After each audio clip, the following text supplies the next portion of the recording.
world of Witcher 3 is a call to adventure. Working on it, filling it with content, was a really exciting task, because apart from key locations, we weren't really limited in placing anything in it. We took close consideration of all terrain-given advantages and placed battlefields, villages, castles, ruins to places where they belonged in the most natural and immersive way.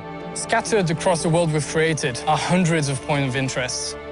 From natural rock formations to abandoned buildings, these points of interest will tease you, some of which can be seen from a mile away.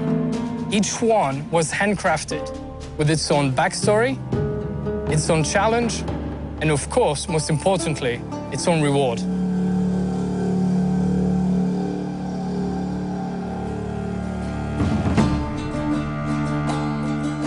While developing The Witcher, one of the key intentions was to create a world that is as similar to the real life as possible. That's why we've created a complex community system which is growing along with player and the storyline. Novigrad, which is the biggest city in the game, holds almost 2,000 residents, and each of them has its own agenda and his own life. Moreover, every person that you meet on your way in the game has their own set of reactions. And not only just to greet Geralt, but also they can be afraid when Geralt draws a sword, or they can complain about the weather conditions, or Geralt can overhear them talking about his past actions. The Witcher 3 Wild Hunt features a very vast and open world that you will explore any way you want. If you get bored by walking on foot anywhere in the game, at almost any time you can call your own horse. You can also cross rivers, lakes, and seas using your boat.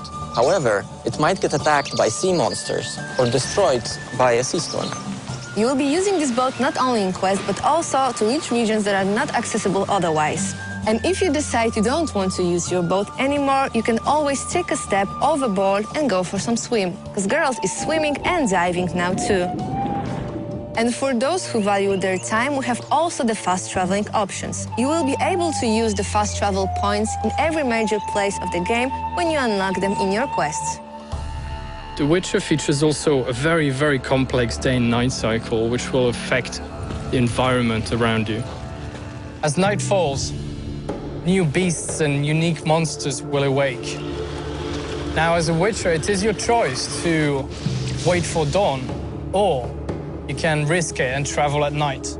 As you explore the vast and rich world of The Witcher, you'll come across various encounters. The location, the weather, or the time of day will dictate the sort of experience you will have. You may, if you're lucky or unlucky, see a werewolf roaming through woods, or during the day, maybe some wild dogs chasing a deer.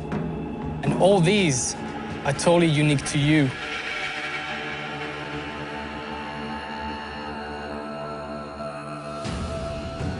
Geralt's original profession is a very important part of the lore, so we wanted to treat it respectfully. We wanted to give players the opportunity to really try what it's like being Geralt.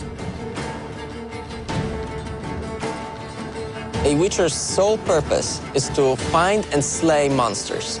To even the odds, they go through rigorous training and also undergo many mutations that give them superhuman strength and reflexes. When hunting, a Witcher's first task is to investigate. Just like in a real hunt, players can stumble upon these monsters in many, many ways. Geralt can pick up their tracks and marks using his Witcher senses. Villagers might complain about mysterious disappearances, or the monsters might just straight on attack him when he's roaming the wilderness. Then, a Witcher must prepare for the fight. Geralt is never alone with his sword. He can take all sorts of elixirs, bombs, alchemical concoctions that will aid him in his battle and make defeating these monsters easier. He must choose wisely, because any mistake can cost him his life.